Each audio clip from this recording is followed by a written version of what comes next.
Esse é o 8º vídeo da série sobre Blazor. Dessa vez eu vou falar sobre chamadas de API em aplicações Blazor WebAssembly. O ASP.NET Core trouxe uma série de melhorias relacionadas a chamadas HTTP com novas implementações do HTTP Factory. É possível você controlar isso de várias formas diferentes, mas isso se aplica mais ao Blazor Server do que o WebAssembly. Então, nesse primeiro vídeo falando sobre esse assunto, eu vou focar em WebAssembly, fazendo chamadas GET, POST de uma API real, que é uma situação muito comum encontrada numa rotina comum de desenvolvimento. E nos próximos vídeos a gente vai abordando outros aspectos relacionados a requisições HTTP que se aplicam não somente a aplicações Blazor em si, mas também a qualquer aplicação desenvolvida utilizando qualquer tipo de projeto dentro do ASP.NET Core.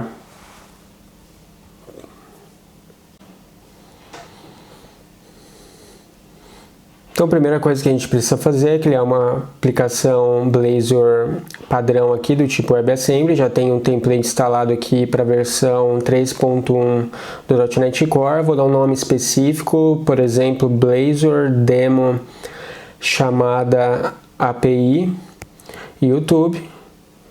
E vou escolher o tipo de projeto Blazor WebAssembly App. E eu expliquei a diferença entre esses dois tipos de projeto no primeiro vídeo da série. Se você não teve a oportunidade de assistir ainda, dá uma olhada nos vídeos aqui do canal. Então, foi criada a aplicação Blazor WebAssembly. No componente padrão aqui, na Page Index, eu vou apagar esse conteúdo aqui e vou trocar o nome do título para chamada de API, e eu já escolhi uma API específica aqui para testar essa API que retorna uma lista de países para a gente com informações detalhadas de população, moeda, idioma, continente, aspectos demográficos. Como você pode ver nesse objeto aqui, o primeiro objeto da lista é Afeganistão, porque tem ordem alfabética. Então, retorna a latitude e longitude, os países com os quais o país faz fronteira e por aí vai. Então, existe essa API que tem métodos específicos, não tem autenticação, então vai tornar a demo um pouco mais simples para a gente, mas dá para a gente iniciar o exemplo utilizando essa API de forma mais simples. Então, a primeira coisa que a gente precisa fazer é criar uma model aqui que vai representar o retorno exatamente que a gente tem lá na API. Então, eu vou dar um nome de country aqui e a nossa model vai ter todas as propriedades que existem ou são relevantes para a gente lá da API REST. Eu já tenho essa model pronta. Eu vou apagar essa classe aqui, vou substituir por essas propriedades aqui que eu já tinha mapeado lá do objeto JSON, name, top level domain, subregion, e existem essas subpropriedades aqui que são de tipos complexos que estão sendo retornados pela API. Eu vou criar também esse tipo Currency, Language, Translations e Regional Block para que o retorno da API fique o mais completo possível. Então a gente já tem a nossa model aqui com todas as propriedades exatamente igual que a gente tem na API REST. E se você não gostar desse tipo de padrão de codificação de propriedade de classe, como eu também não gosto, eu gosto a primeira letra maiúscula, você consegue mudar na classe e com esse JSON property aqui, com essa annotation, você consegue especificar para ser de determinada forma apenas na manipulação, na conversão para JSON da classe. Só para fim de demonstração eu vou deixar assim mesmo. Então, criamos a nossa as nossas classes que vão ser utilizadas para fazer o parse do retorno da API para objetos C#. E no nosso bloco de código aqui do nosso componente, eu vou criar uma lista do tipo country, que foi a model que a gente acabou de criar. Vou dar um nome específico aqui de country list, vou instanciar de forma vazia e a gente precisa criar um método aqui que vai fazer chamada da API utilizando o método get e converter o resultado JSON para a nossa lista de objetos do tipo country. Então eu vou criar um método chamado getCountries e o Blazor trabalha com injeção de dependência, então você consegue fazer injeção de determinada classe, de determinado serviço aqui no componente. Então é só utilizar essa diretiva inject que você consegue especificar variáveis, propriedades, fazer chamada de recursos externos. Eu vou criar um objeto do tipo HTTP Client e dê o nome da variável de HTTP e consigo utilizar aqui os métodos relacionados ao HTTP Client, como por exemplo getJSON-async. Isso está disponível para o Blazor WebAssembly. O Blazor Server é exatamente igual ao HTTP Client padrão que a gente já tem no .NET. Então, estou fazendo um parse aqui no método getJSON-async. Eu estou especificando que o tipo do retorno vai ser um list country, que eu quero que faça o parse para isso. E estou passando o endereço aqui, que é o que vai retornar todos os endereços, todos os países que contém na API. Então tá tudo certinho aqui e eu vou criar um botão que vai chamar o nosso método getCountries, que foi criado de forma assíncrona, e antes disso eu vou criar uma tabela que vai exibir para a gente o retorno da API, só para a gente verificar se o resultado está certo, para ver se está tendo o comportamento esperado. Então, por enquanto, eu vou colocar só duas propriedades aqui, vou exibir só duas colunas, name e currency, que vai exibir a lista de moedas disponíveis que tem naquele país. Vou fechar o cabeçalho aqui e no corpo, considerando que a nossa intenção é exibir de forma dinâmica o resultado da chamada da API, eu vou, para cada item da lista, country list, que a gente vai popular chamando a API, eu vou percorrer um por um e aqui, igual a gente faz tradicionalmente no Razor Pages ou no ASP.NET MVC. Então, a primeira coluna vai exibir o nome e a propriedade referente à moeda, na verdade é uma lista de moedas, porque um mesmo país pode ter mais de uma moeda vigente, uma moeda oficial.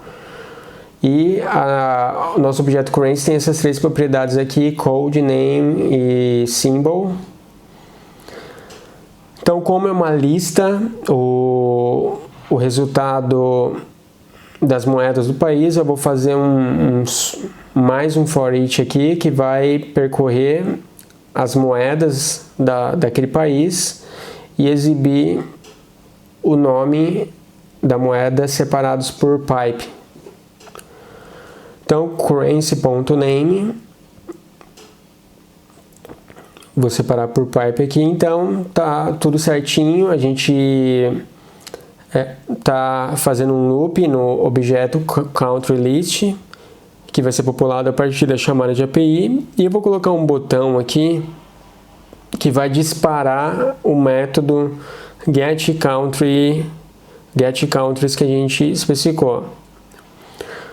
Então, vou dar um nome aqui para o botão, um label, pode ser buscar todos, e no evento onClick vou referenciar o método async que a gente criou previamente. Então, não está indicando nenhum erro de sintaxe aqui, aparentemente está tudo certo. Então, se a gente rodar a aplicação e clicar no botão buscar todos, ele vai fazer a chamada de API, uma chamada API o método get, utilizando o método get, vai fazer o parse, a conversão desse retorno de objeto JSON para objeto, uma lista do tipo country. Então, pressionei aqui buscar todos, ele já retornou para a gente de forma muito rápida todos os países. Então tem Bulgária, Camboja, China e por último Zimbábue aqui. Zimbábue tem a lista de moedas, tem vários resultados aqui. Então está funcionando já a nossa chamada de API GET. E existem outros métodos disponíveis na API, como a busca por nome, busca por continente, busca por latitude e longitude e outros. Eu vou exibir aqui uma nova propriedade chamada population, só para a gente conferir mais uma vez se está tudo certo, e vou criar uma coluna aqui no header chamada population. Se a gente rodar a aplicação novamente, está fazendo um build da aplicação. Então é muito fácil você trabalhar com o resultado obtido através do método get, é muito simples. Já está exibindo a coluna population aqui. Se a gente dá uma olhada no Brasil, 206 milhões, um pouco mais de 206 milhões de habitantes, então está exibindo o valor correto. Então é muito simples, a única coisa que a gente fez aqui é passar o tipo de objeto, list country, e fazer a chamada da API passando o endereço. Vamos fazer um teste fazendo uma outra operação aqui, chamando um próximo método da API. Vou criar um método chamado async task get countries by name, e a chamada da API vai também popular a variável country list.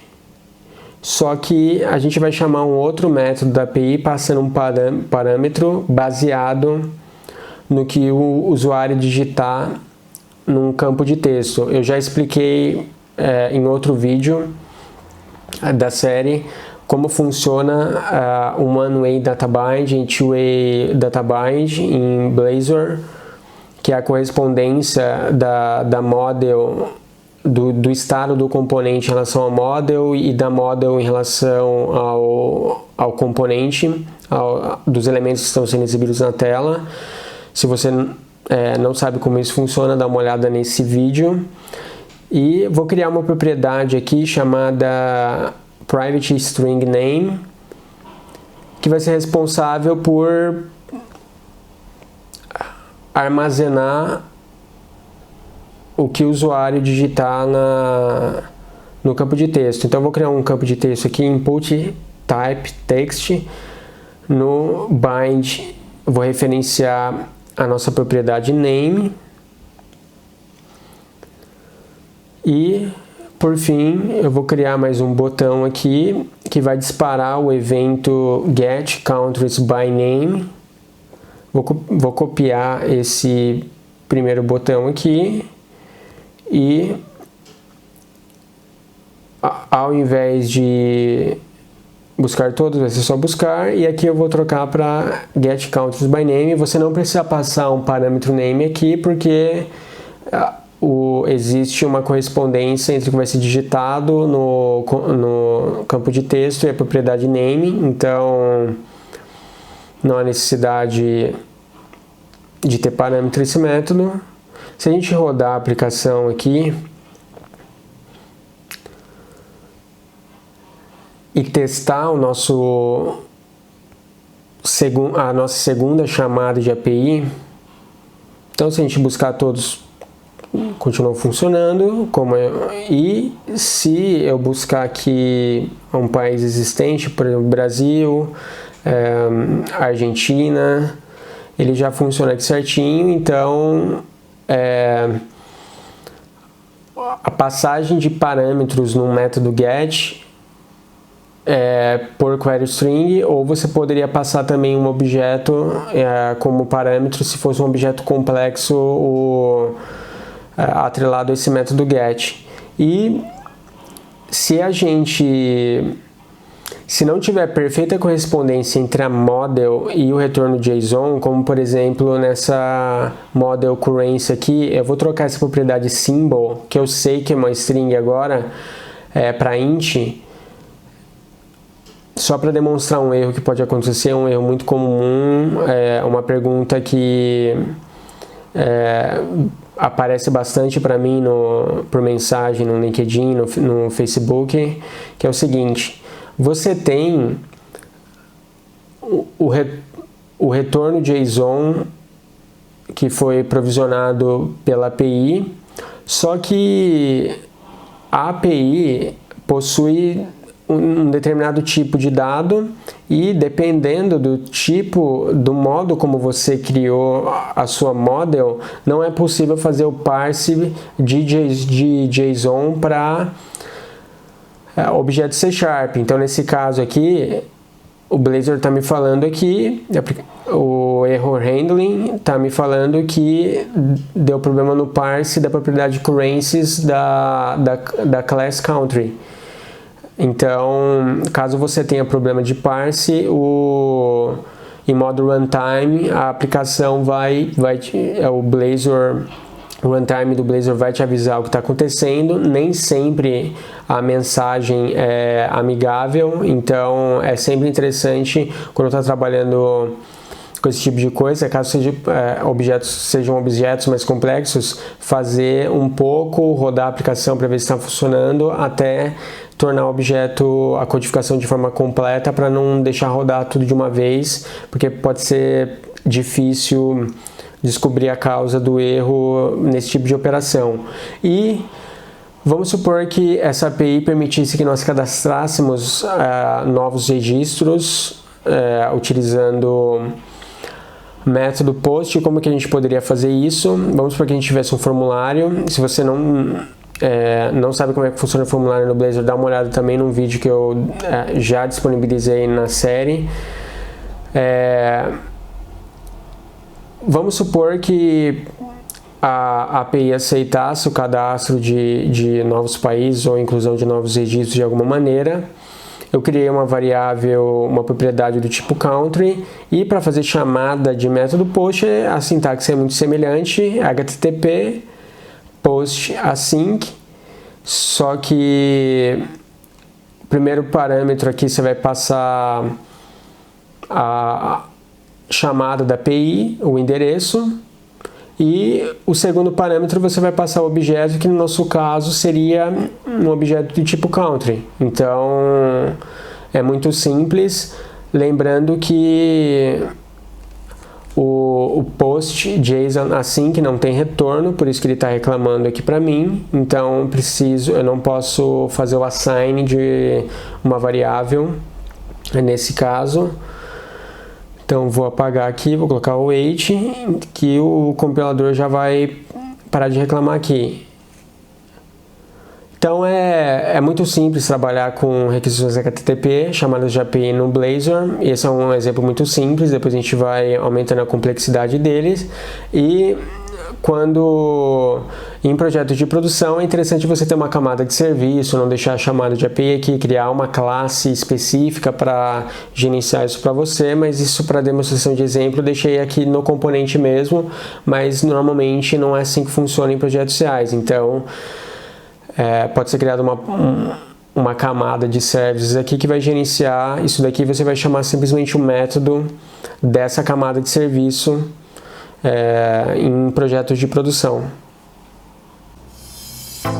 Esse foi o 8º vídeo da série. Se você tiver alguma dúvida, pode deixar aqui nos comentários. Eu tenho respondido uma quantidade relevante de perguntas nas minhas redes sociais, no Facebook, LinkedIn, Twitter, sobre Blazor. Estou liberando pelo menos 2 vídeos por semana sobre Blazor aqui no canal e um artigo novo no Medium toda sexta-feira. Então, se você quer acompanhar o restante dos vídeos, se inscreve aqui no canal, me segue lá no Medium, me segue nas redes sociais para ficar sabendo dos nossos vídeos. Muito obrigado, até a próxima!